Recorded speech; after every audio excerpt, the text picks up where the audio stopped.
What's up, guys? This is Chills back with episode 5 of the Snub Basic Guide. I wanted to spend this episode on guns and gun choice and how that works and what guns to use if you're a new player looking to get into fighters.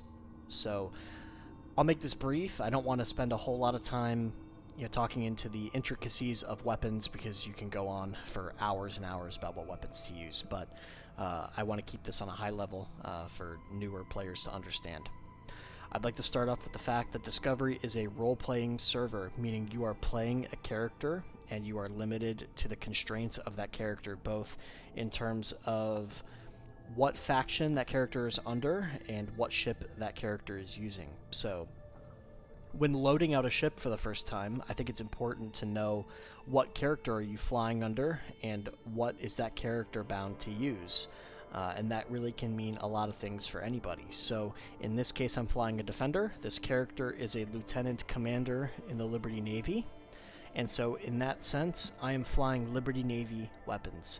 I think anyone's default choice for snub weapons should be a loadout of a loadout based on the faction they're flying under.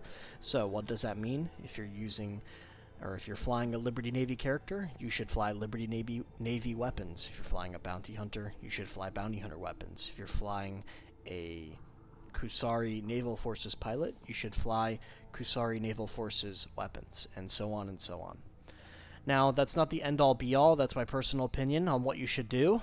But really, there's no right or wrong answer when it comes to gun choice. The guns in this game are relatively balanced.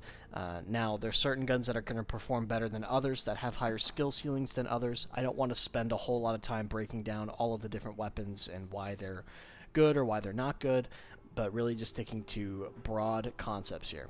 So, at the end of the day, in 99% of cases, your choice in weaponry is not going to be the reason you win or lose a duel, and it's not going to be the reason you die or survive in a group fight. Now, when you get into the upper echelons of PvP and you're dueling people and you're dueling at a really, really high level, yes, I think weaponry makes a big difference in some cases. But for 99% of Discovery's population, that will never make the difference on a high level.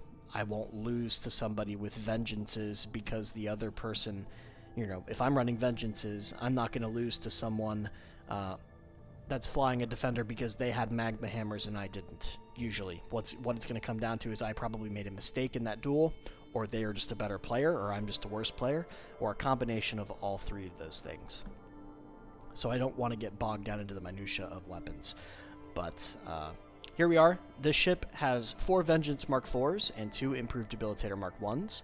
And as a new player, I think it's really important to match velocity. What that means when I say matching velocity is I'm going to look at the weapon here.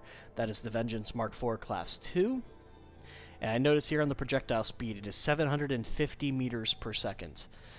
I want to make sure that all 6 of my weapons on this ship are 750 meters per second. The reason being is that it keeps the crosshair consistent. All of my guns are shooting the same crosshair, and I don't have a bunch of different velocities that are going to throw off the positioning of my crosshair. With Freelancer, if you're running multiple weapon velocities, your crosshair placement might not be exactly accurate, so you might not really be shooting anything if you're clicking the crosshair with a mixed velocity loadout. At a minimum, I want to make sure that my 4 hull busters, or my 4 guns doing hull damage, are matching, and that my 2 shield busters, or debilitators, what we call debs, are matching velocity at a really high level. So I would say as a new player, that's a good place to start. As a new player, I would also recommend that you use higher velocity weapons. 750 is the highest in the game across 99.9% of all of the snub weapons. You have some weapons that are faster velocity, like the railguns that are heavy weapons that occupy your heavy weapon slots, or there are some code names that go higher than 750.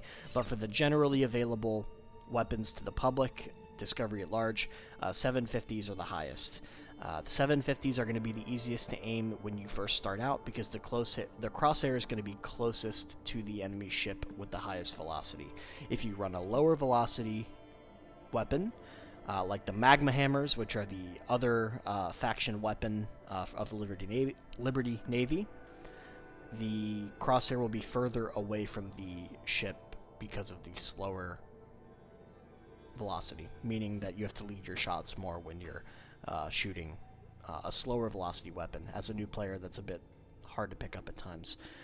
So I think other than that, that pretty much covers what I wanted to talk about in this video. It's, you know, just me talking about weapons, but I think it's a good segue into other videos, which will follow this one. So thanks, guys. Catch you on the next one.